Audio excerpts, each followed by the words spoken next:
Well, good evening. It's Longhaultanker, straight razor shaving with Longhaultanker, and it is 17:45 p.m. Central Time on the 16th Wednesday of November 2022, and I am in Calvert City, Kentucky, and I'll have more to say about that in a little bit. But if you're watching me on YouTube, I say thank you and welcome. I hope you enjoyed the show, and hit the like and subscribe button, leave a comment if you so wish, and we're going over to the Shaving Cadre, www.theshavingcadre.com, and it's a wet shaving forum. It's unlike any other wet shaving forum on the internet. It is friendly, inviting. We have a good group of people that are over there. Guys like Handlebarber Dave and Major Rich and Nurse Dave and Bill M, the Cutthroat Journey, Shooting a Shave, and Lukey 3262, among others. And I from time to time I mention some of my other favorites that are not at the Shaving Cadre as far as I know. Particularly international favorites, but I won't go into all that this time. I've got a lot to say. You know, for a guy that has been saying that he wants to cut back on his on-the-road videos because they're so time-consuming to upload to YouTube, I just keep clicking along, don't I? Here I go. All right, the equipment for tonight. I am using the Thiers Issard, The Art of Shaving, and beautiful etching on the wood handles. I believe it's box elder, some kind of elder wood, I believe. It's a 5/8 round point, shoulderless with a thumb notch, and it's just a beautiful razor, and it was honed and finished on the Shapton glass 30,000. And I've had many shaves off of this, and I expect a good, crisp shave tonight as well. For the for the brush that I'm using a Elite razor. This is I believe it's a 26 millimeter high mountain white. I set the knot in the handle. I bought the handle from the Elite razor. It's an exotic wood. I think this is some sort of Indonesian burrell, and some sort of pretty stonework on top, and I'm not sure what that is. But the one thing, I set the knot a little low, and so that was a lesson learned, but it's a very nice knot, a very nice brush, and I enjoy using that very much. For the soap this evening, we're using the Baker Street from Stirling Soap Company, and I did read on the internet it's got bergamot and I had this down, something patchouli, I don't know, all this stuff. I don't know this stuff. I'm going to lather the knot or the soap up dry. As you can see there, I haven't had it soaking. I have had my brush soaking. So let's get this underway, because I want to, you may have seen the last video where I first used this on camera, and it lathers quickly and well. It's a little on the thinnish side for me in my usage so far, but I'm going to lather it up, maybe just put a little bit of water in there, and what I'm looking for is, instead of this thinnish, almost runny soap, I'm looking for something more thick, a little thicker, like so many of the other Stirling soaps are thicker. Anyway, that's what I've got. This is what I'm going to go with right here. I know some of you, the reason I wanted to come back tonight with a shave video is not just for the shaving, of course, but the Many of you have told me, that's an overstatement, but several of you have told me you enjoy my trucking stories from the road. And I have a couple of doozies for you tonight that have occurred over the last couple of days. And it's more about working the trucker's life, the actual day in, day out. These are not about incidents on the road. These are not about, ooh, I saw that police officer do this, or nothing like that. But, but you'll understand as I go along in here, and I'm talking about working the trucker's life. Now, you may not remember from the last video that I made mention of the fact that I was going to Tillsonburg, Ontario. That was the initial dispatch. That was my initial load. I'll say more about that as we go along. But as I often do, almost always do, when I am dispatched on a load, I always go down to the truck the night before I leave. And that allows me to hook up to the trailer, inspect the trailer,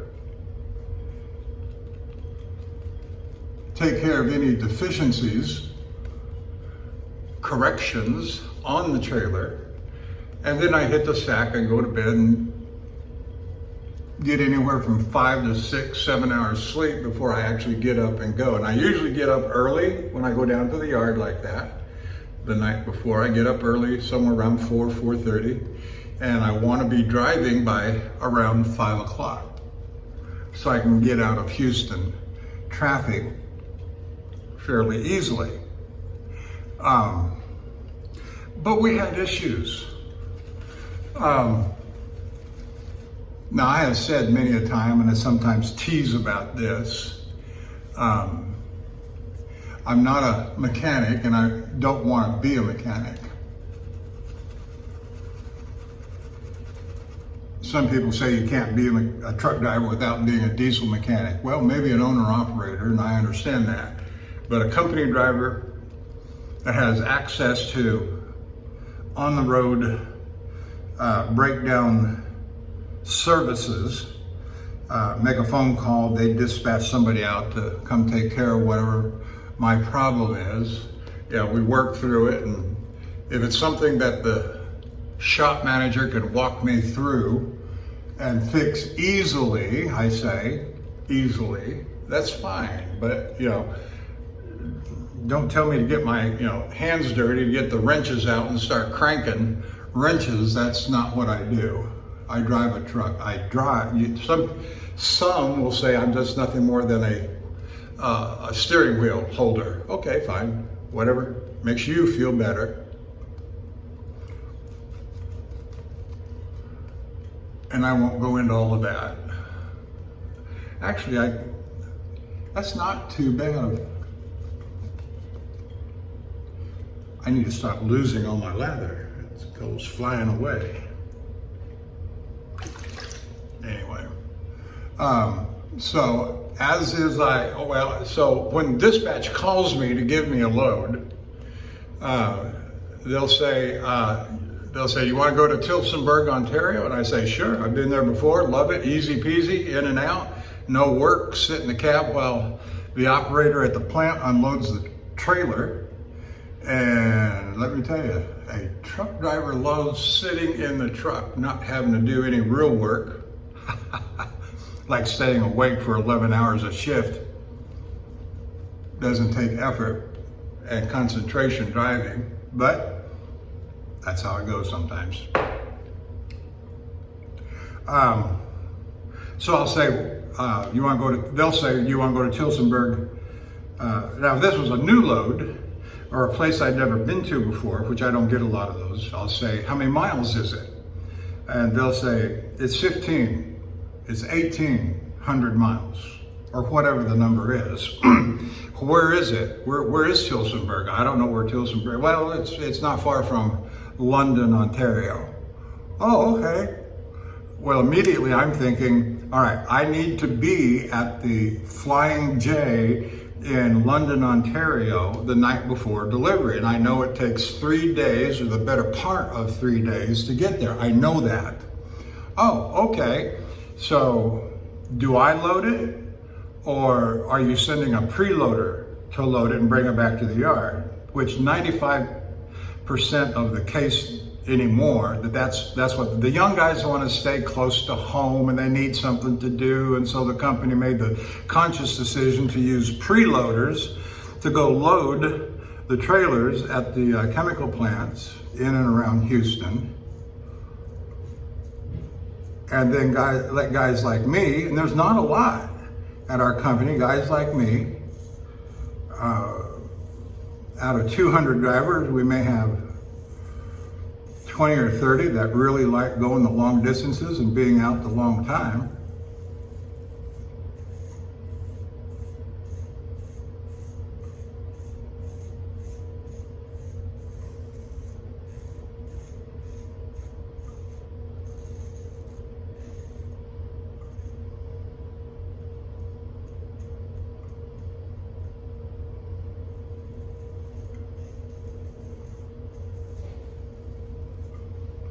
Oh yeah, it's very nice. And so we get all of the times down, the distance, the time, how long it's going to take me to get there. And I'll say, when does it deliver? Of course, they called me Monday. It was preloaded on the yard. I know that it takes 3 days to get to Flying J. So Tuesday, Wednesday, Thursday night. By Thursday night, I've got to be at the Flying J for a Friday morning delivery. All right.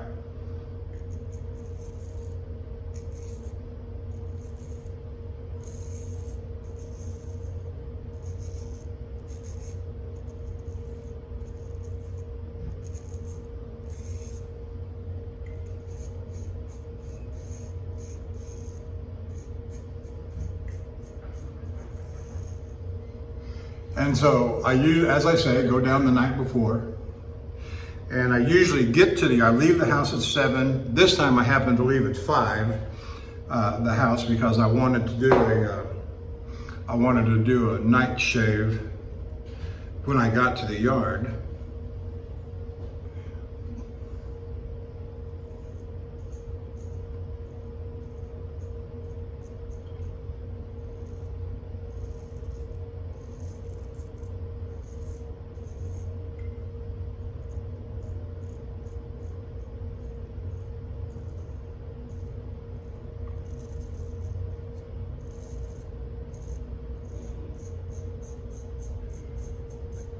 Which I did.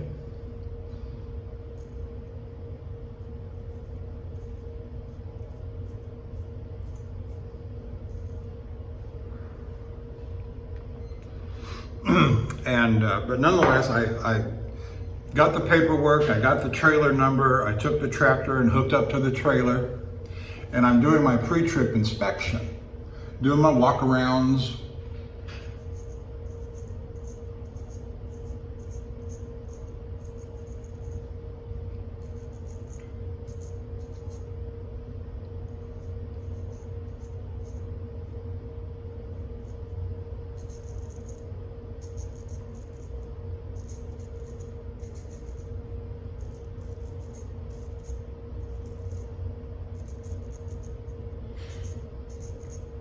Check the tires, check the fluid under the hood.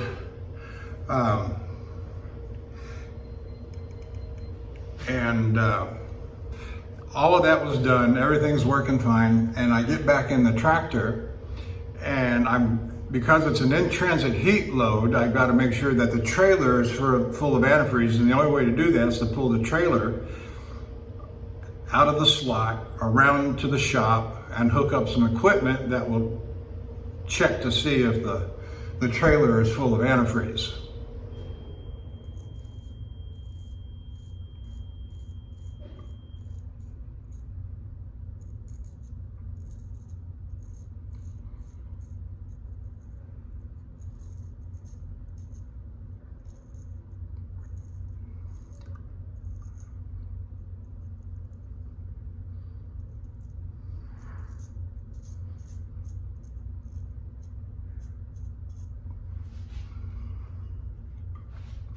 And so I put my foot on the brake, intending to put the truck into gear and to move it over to the shop.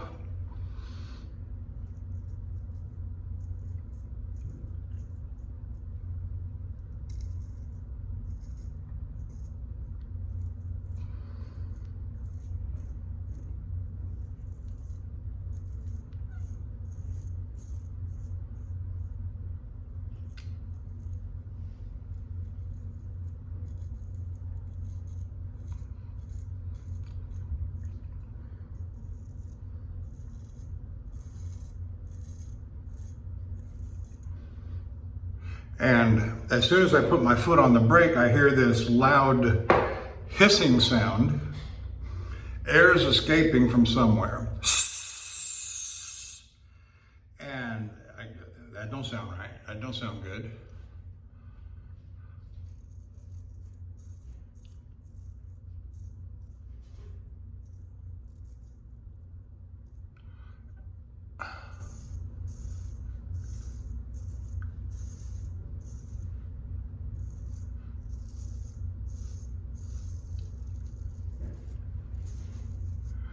That doesn't sound good at all. And as I hear that sound, my eye goes back to the air pressure gauge, and I'm losing, and I hit the brake a couple of times. Am I hearing this right? Once, twice, 3 times. And I'm losing 10 to 15 pounds of PSI on my air chamber every time I hit the brake. And now I'm down to 60 PSI, and my brakes are about ready to automatically pop on. When you go so low, the air pressure goes so low, the brakes will automatically come on. And that's never a good thing. That's never a good thing.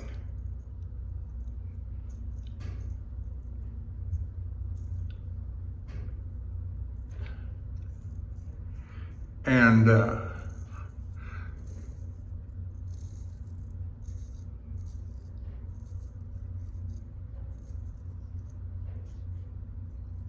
so I let the air pressure build back up to 120 PSI.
And so I moved the tractor trailer, around over to the shop where they got a big barrel and pump over there with antifreeze in it. So I hooked up the hoses and turned the pump on, and so it's circulating, making sure that I've got a full trailer of antifreeze. And in the meantime, I went and got the shop manager. I said, "Come here, I want you to listen to something." And so he came around, and I said, "I want to step on the brakes, and I want you to see if you hear what I hear, this escaping air sound." Now, as I say, I'm not a mechanic, and I don't want to be one, and I don't know all the ins and outs of everything. And so I said, "Listen for the escaping air." And so I stepped on the brakes, and he heard the air escaping, and I said, "Is that supposed to be that way?"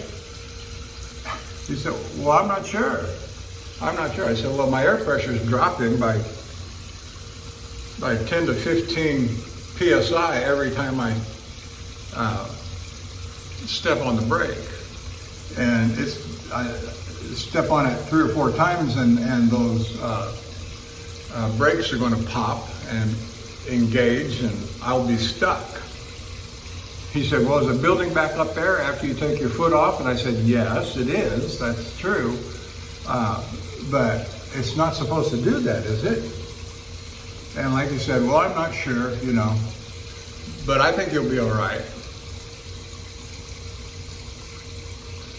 I think, and I said, so you're telling me that I'm released and free to go to the road?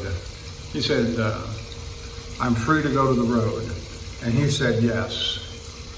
And as I say, not a mechanic, and I don't want to be one, but I also know when something doesn't sound right. And that did not sound right at all. So rather than leaving at 5 o'clock when I wanted to, I knew the morning guy, the morning shift comes on at 6 o'clock, 6 a.m. And I said, well, I'm gonna, instead of leaving at 5 o'clock, I'm gonna go into the shop at 6 and talk to those guys.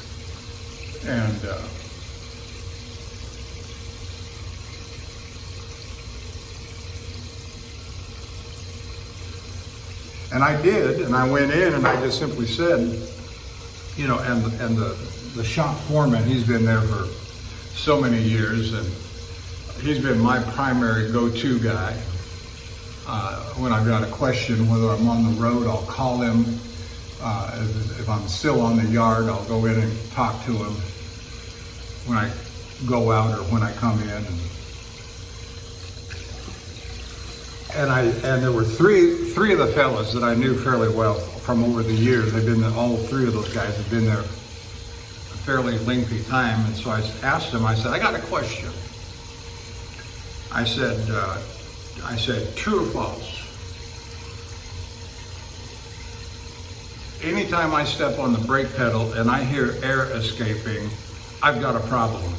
Oh yeah, you got a problem. I said, I shouldn't be on the street, I shouldn't leave the yard if I can hear escaping air. Oh, no, you should never leave the yard until the problem is identified and corrected. Okay, well, let me tell you what happened. I started naming names. Of course, anyway, because it's dangerous. It's dangerous, and my guy should never have said that I was free and clear to go onto the road with air escaping, the sound of air escaping from somewhere.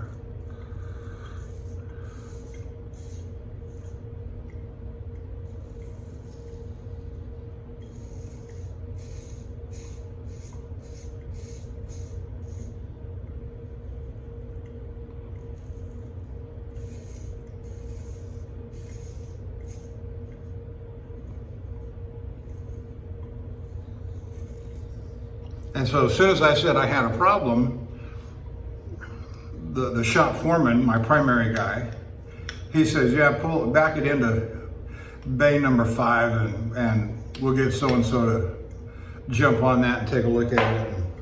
And I did, and they found it. There was a split hose on the trailer. Now the real question is, why didn't the preload driver find that? Why didn't the guy that prepped the trailer and inspected it before it ever left the shop or the prep facility, why didn't they find that?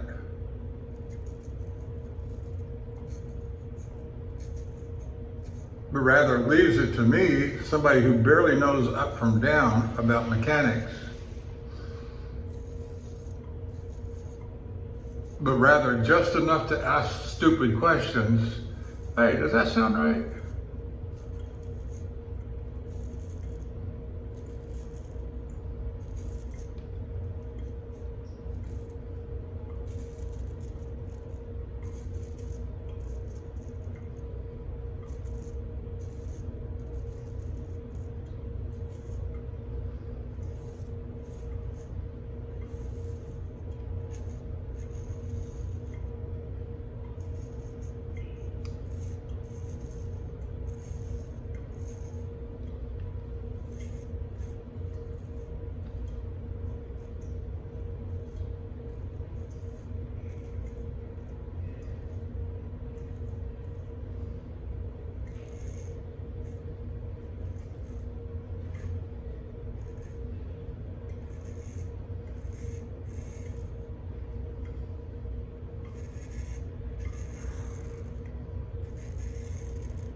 And so, as the day wore on, I got to thinking about this more and more. I talked to a couple of my truck driver buddies on the road as we're driving. And yeah, that's not good. That's not a good thing at all. No, they told you wrong. And one guy is more of a mechanic than I am. And I'm not one at all, don't get me wrong. And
anyway, I called, as I say, I was thinking about this most of the day, talking to my buddies. And so I ended up calling my safety manager, because what's involved here is not just a mechanic equipment issue or equipment failure. The advice I was given involves safety issues. And so I called my friend, and that's the way I approached this, was this guy is my friend. I'm not trying to get anybody in trouble per se, but that night guy was wrong and could have endangered me, the equipment, the load. It cost the company a lot of money, maybe a towing issue, maybe I don't know. Certainly a mobile mechanic to come fix me on the road. And so I told him what had happened. He said, yeah, you did the right thing in delaying your departure and going talking to the shop people in the morning on the morning shift. And he said, yeah, he should never have said that. And it actually is a violation of company policy, never let a truck leave the yard that doesn't meet DOT inspection and would pass muster, which that one did not. If your airlines are compromised, you're not supposed to move the truck off the yard. And so we had that discussion, and he said, well, I happen to be going over to the shop right now. And he said, well, I got a shop issue and a safety issue. So I told him what happened. He said, well, I'll talk to him about it. And the shop senior manager, I know him, he's been around for about the last 5 years, and he's a good guy. Let's see. And so, but everybody that works in the shop on all shifts are under his supervision and training. And so that's going to become a question that I'm going to follow up on. Why did he release me to go onto the road when I had an air leak?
And I think I know the answer to my own question, why did he do that? But the answer is not politically correct, so I won't repeat it.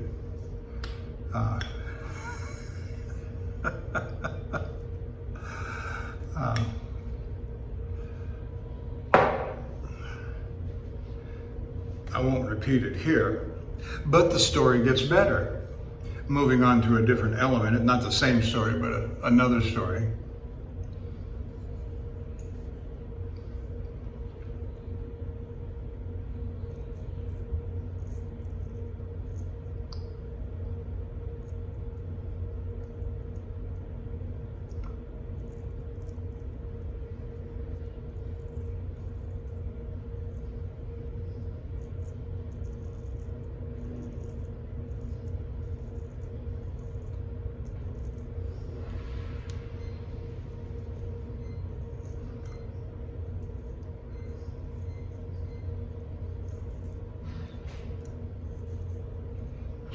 And so if you were paying attention, you would have heard me say at the beginning that I'm spending the night tonight in Calvert City, Kentucky.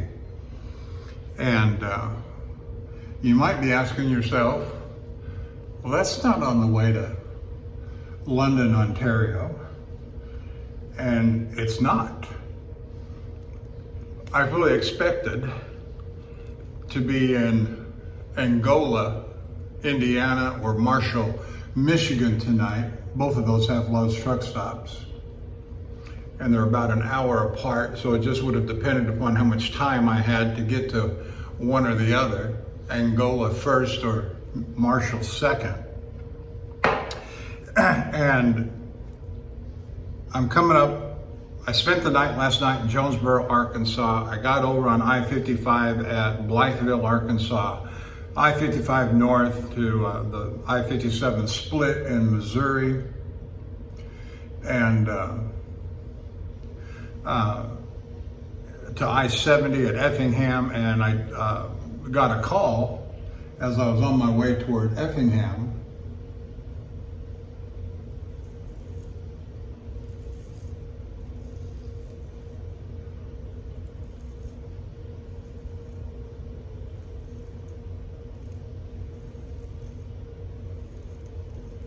From my dispatcher saying, find a truck stop, hold up, your load going to London or to Tilsonburg has been canceled.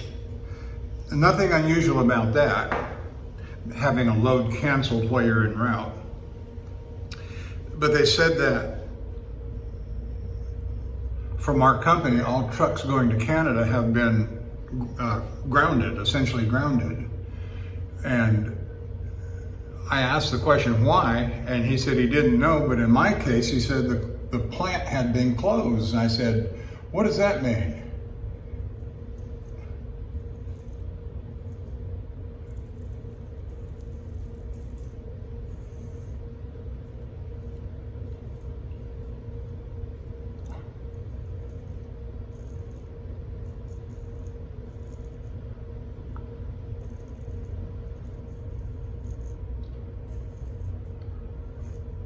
I said, does that mean they've gone out of business? Does that mean they've had a fire or an explosion? Does that mean, any number of things that might be reflective of? But I wasn't the only one shut down. There was a truck on the way to Calgary.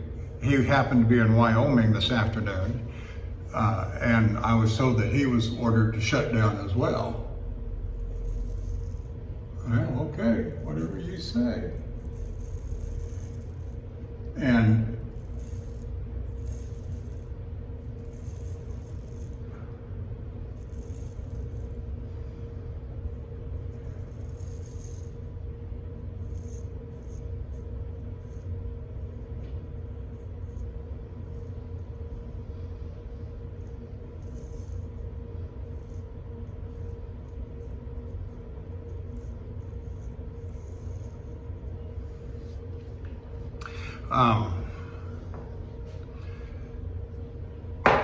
and what usually happens in such cases where you get shut down like that,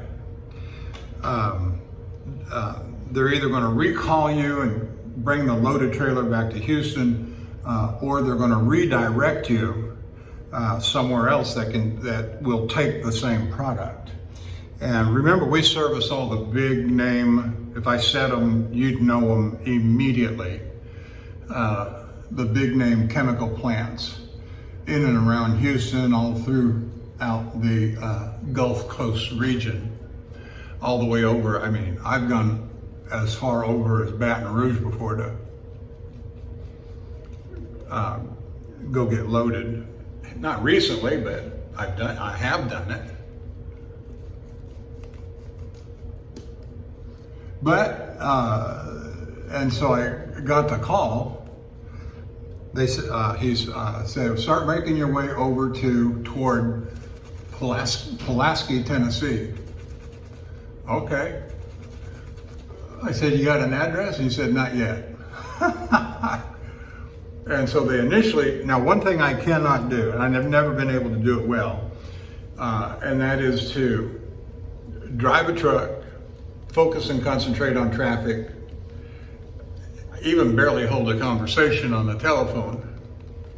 Yes, using a hands-free headset.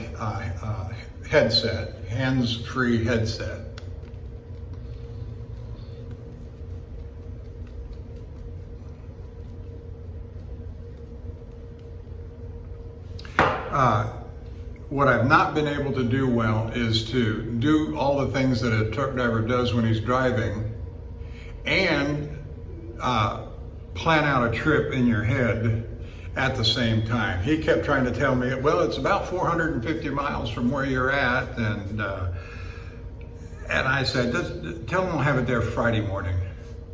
You know, give me an address. I'll turn around and go back the way I came and start heading down toward Tennessee, which is why I'm in Calvert City. I came back to Effingham, gone on I-57, came south to just south of Marion and picked up I-24, which brought me into Calvert City. And then once I was stopped, I could actually do a competent job at determining where I was, where Pulaski was, where the truck stops are roundabout Pulaski, because that determines so much about how long it's going to take you to get there, where you're going to stop the night before, and that sort of thing. And so I called, turns out I'm only about 3 hours from Pulaski, here from Calvert City.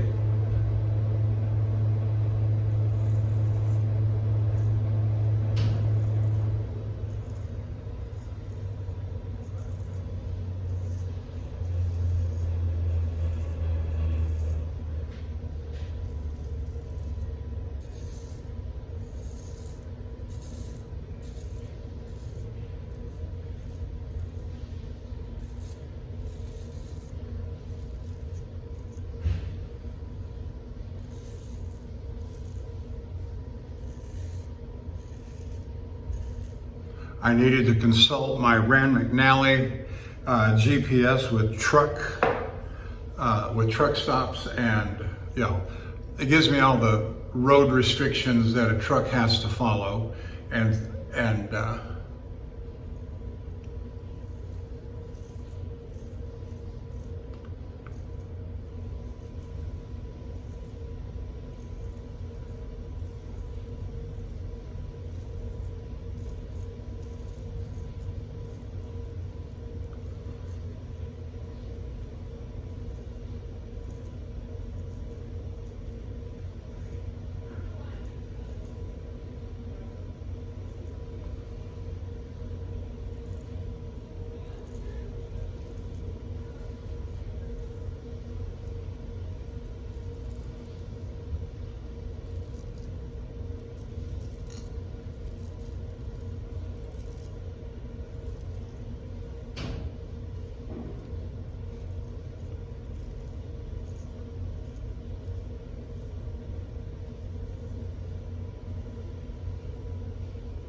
And so I called my dispatch back and I said, well, now that I've had time to review this thing and understand where I'm at and where I'm going, I said, will they take me tomorrow Instead of Friday morning, will they take me tomorrow at 1300, 1 p.m.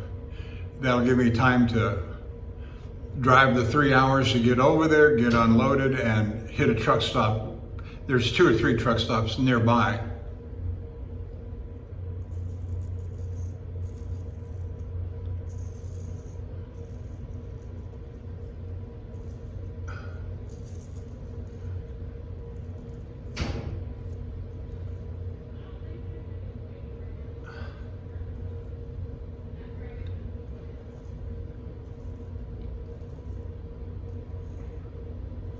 Because you got to plan. If you're going to have a driving or a partial driving day, going into unloading 2-3 hours, and then it takes 2 to 3 hours to get unloaded, all of a sudden you're looking at 5 or 6 o'clock at night if you're not careful. And you cannot plan on finding a parking place after 6 o'clock, and certainly now that the clocks have changed and it gets darker earlier. I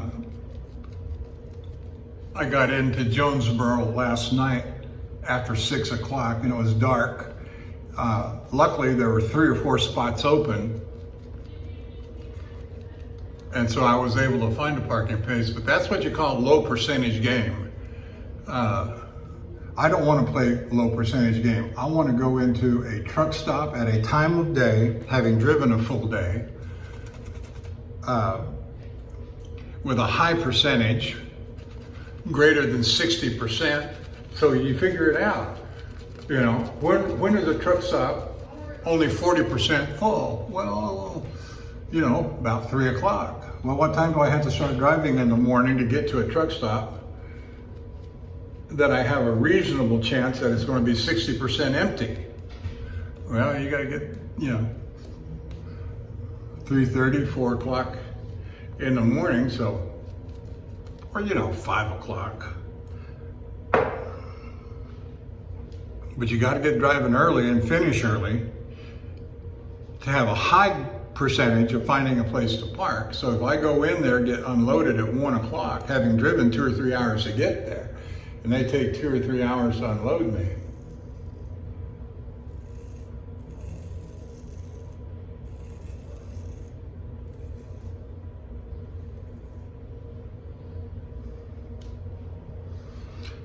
I need to find, even though I may have, let's just say, that's 6 hours off of 14, well, let's just say 11 because that's my drive clock. I could conceivably have as many as 7 hours left to drive, and if I'm in there at 1 o'clock, and let's just say it takes them 3 hours to unload me,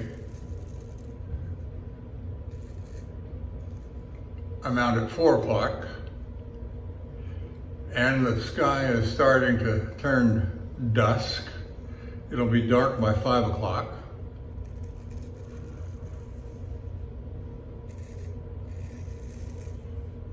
Do I drive out my 7 hours?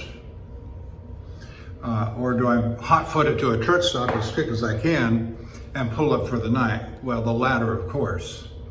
And that's why I checked out that there were 2 or 3 truck stops, both of them with ample parking facilities.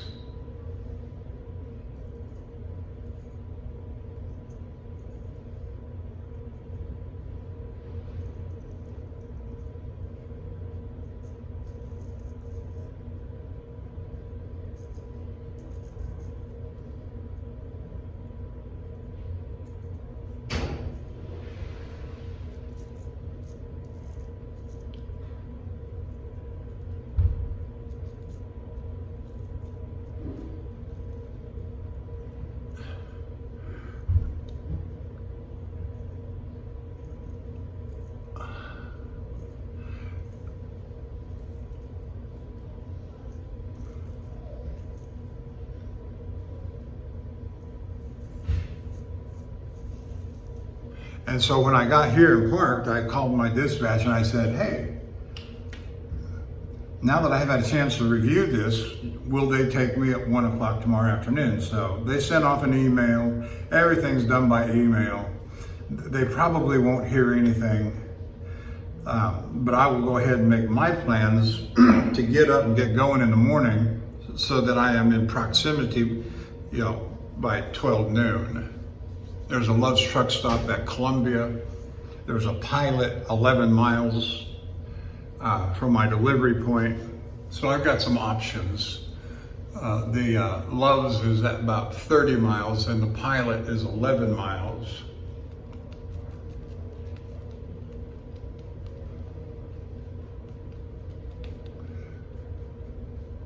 And I will sometimes stay at a truck stop that is not a Love's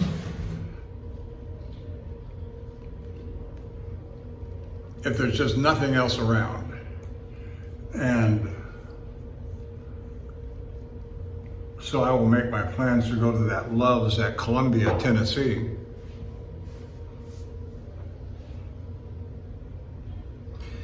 Now, there was nothing else around, but now when I come out and I'm unloaded, my plan will be to go to the Pilot because it's the closest. And the one at Columbia, I'd have to go back north. I'd have to go all the way down to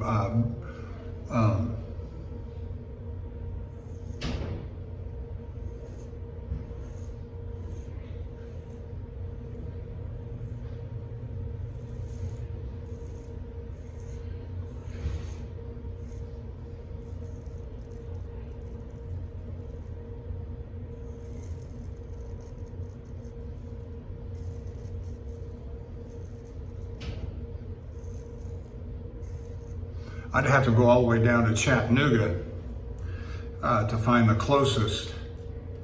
And there's a Love's truck stop about 10 miles east of Chattanooga.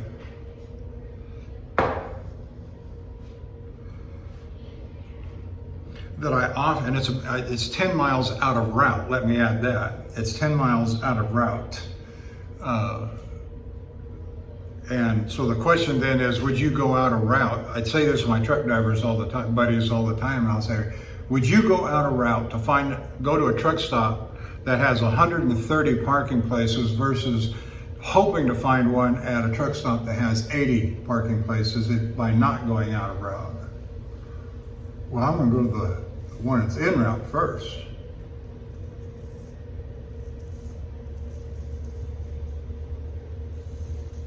And I just love that. I always say, well, good luck with that.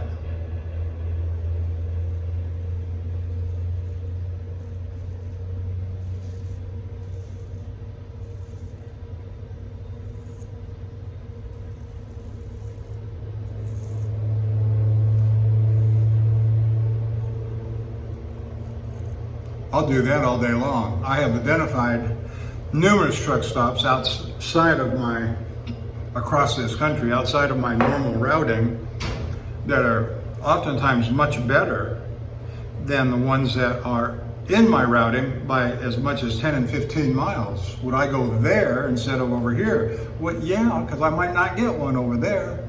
And the other one's got 150 parking places. Why wouldn't I do that?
I'm getting a good shave. I don't know if you're watching the shave or listening to the stories, but this soap is performing much better than it did, in my opinion, than it did in the last video. It was just way too thin. Maybe I didn't get enough. Maybe it wasn't hydrated enough, or maybe I overhydrated it. I think it's because I didn't get enough, and I really laid it on tonight. And it's nice and thick and rich. Everything that I hoped it would be and was hoping for. I smell the juniper, juniper, bergamot, patchouli, whatever that is.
I'm fully expecting a knock on the door here in a little while.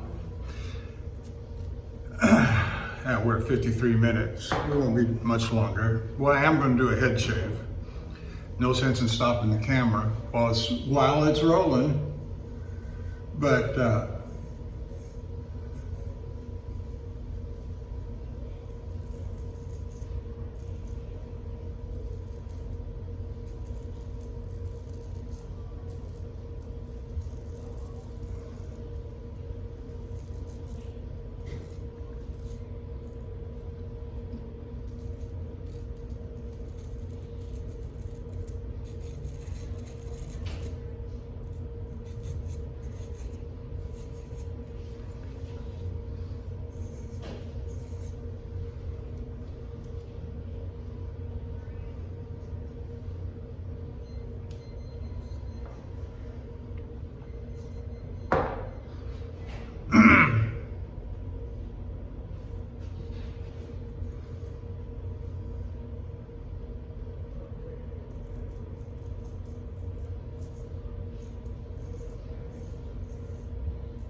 one thing I've noticed about the Lowe's truck stops, those, I don't know if you can see it over my shoulder.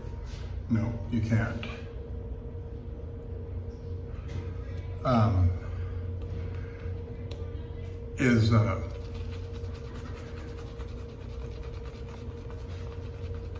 Those that use a bolt lock that have the occupied, unoccupied red and green lock, they tend not to bother you because they can see that the room is still occupied. And why they don't do that in all of them? Now, I have noticed other places, Flying J, not so much Petros because I haven't gone in to use theirs much before.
So sometimes you can think you're going on a 6-day, 2,000-mile round trip.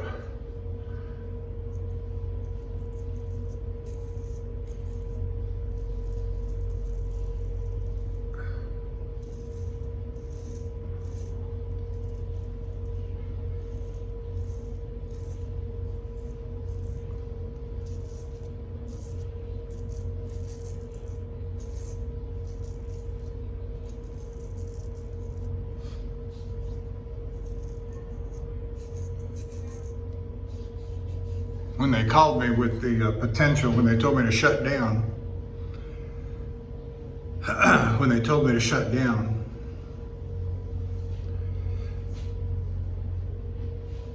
let's rinse it off, and said that they might be redirecting me elsewhere. I said, all right, that's fine. 2 things you need to know. 1, do not send me to New Jersey. And number 2, I have to be home by Sunday night because I have pre-approved vacation starting Monday, and I need to be home Sunday night. I wasn't going to give that up. I wasn't going to. And that's why I wanted the Tilsonburg load, is because that was the perfect load. 6 days, 3 up, 3 back. I've done it so many times, familiar road.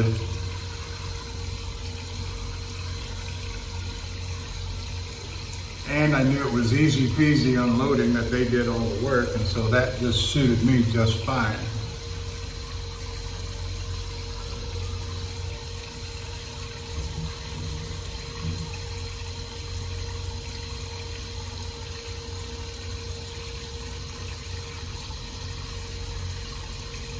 I've given up using the alum, as I was doing with this kind of a stretching move.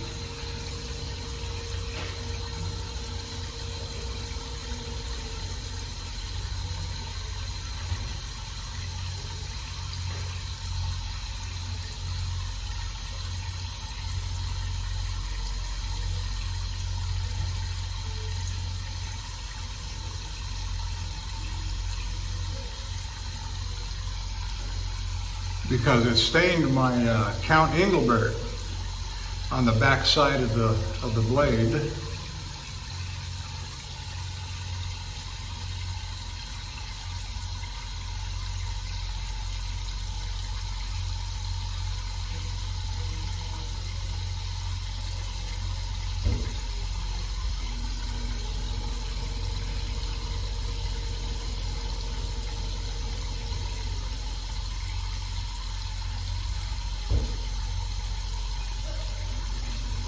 And I'm not going to try and polish it out. I'll just keep it as a reminder that things happen.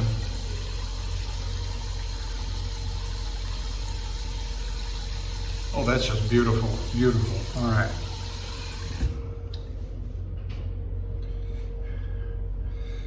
Rinse this off. We're done with the face shave. We will move on to the head shave.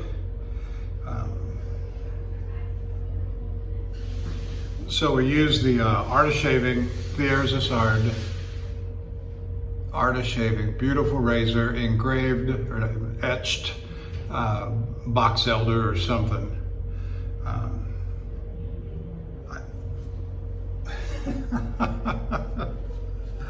On the scales, and just using this plain old, I got a banner bothering me sticking up there. All right, let's go with the head shave.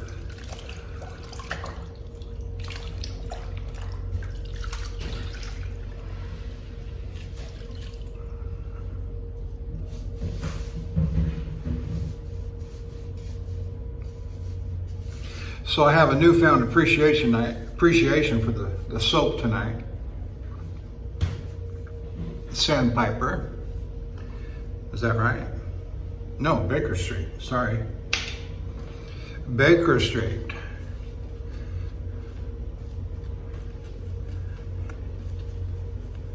I had sandpaper on the brain because it's in my closet at home and I think it's next up in rotation. See, I like that thick, pasty feel that you might see right there.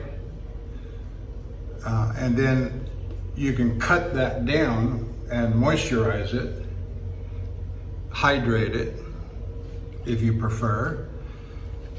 Real easy, bam, bam, bam. Now it's hydrated. And it comes back to life. Bam, bam, bam.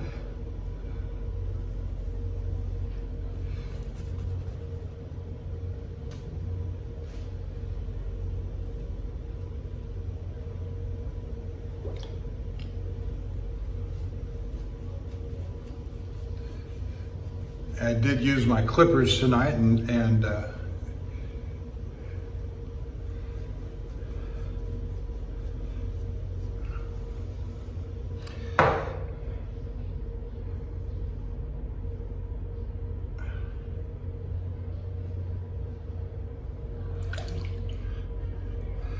gave myself a haircut. I was about almost a week in since my last haircut.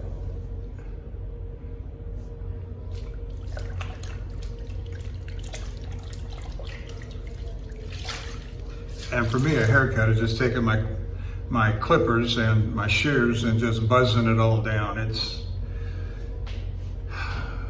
not that serious for me. The shaving is. All right, Union Razor translucent, Arkansas Norton translucent.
Not yet.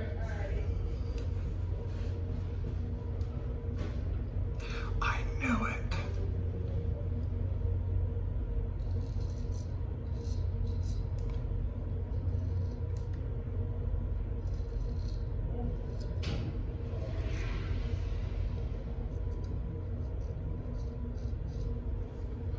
I'm going to leave it a little higher, the hairline up here, than I usually do.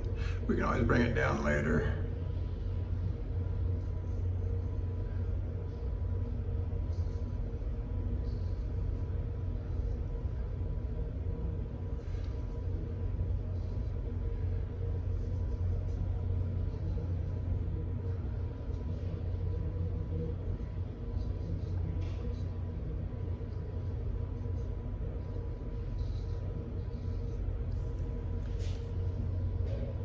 Okay.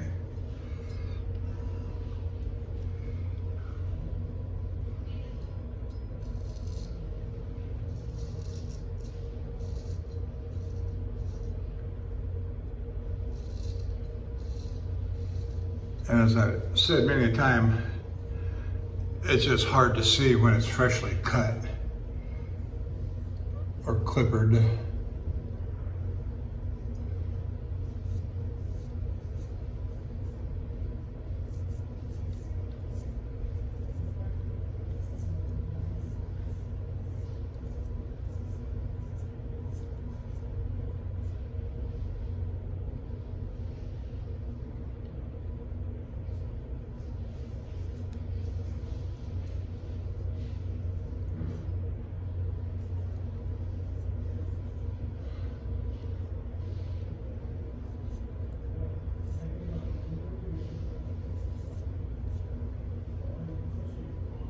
I'm not going to worry about it too much right after it's been clippered, and after 3 or 4 days it will show itself better, and I will take steps then. All right, let's do the back side.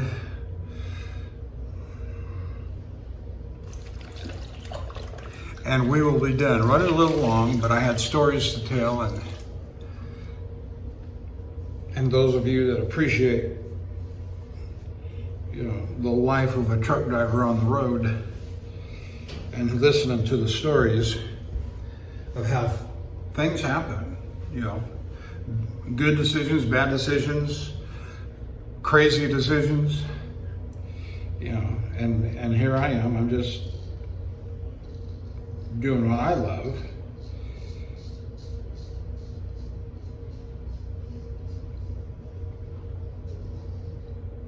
Which is driving a truck and living life on the road. And most of the guys that I run into on the road are just family men, they're good men, trying to make a living for their families. I know the fellas that I work with are just salt of the earth guys that, they may look rough and tough and speak rough and tough, but when you talk to them on the phone for 3, 4, 5 hours a day, I've got a couple of drivers that I've talked to like that, and of course I like to listen to my radio and Sirius XM. I love the oldest classic. I like classic radio on Sirius XM, and that's the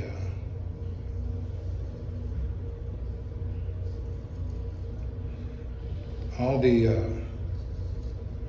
golden age of radio stuff, and particularly the detectives and the police stories, Dragnet, Philip Marlowe, Johnny Dollar, Sam Spade. I just love that stuff. In some cases, given a choice, depending upon my circumstances, I would rather listen to that stuff than watch television.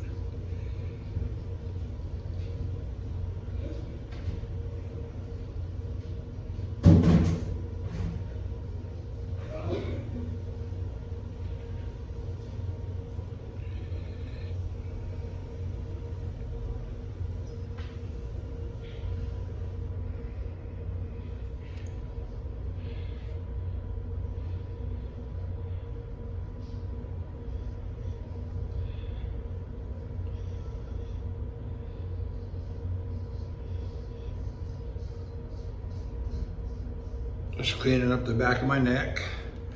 All right, I think we're done.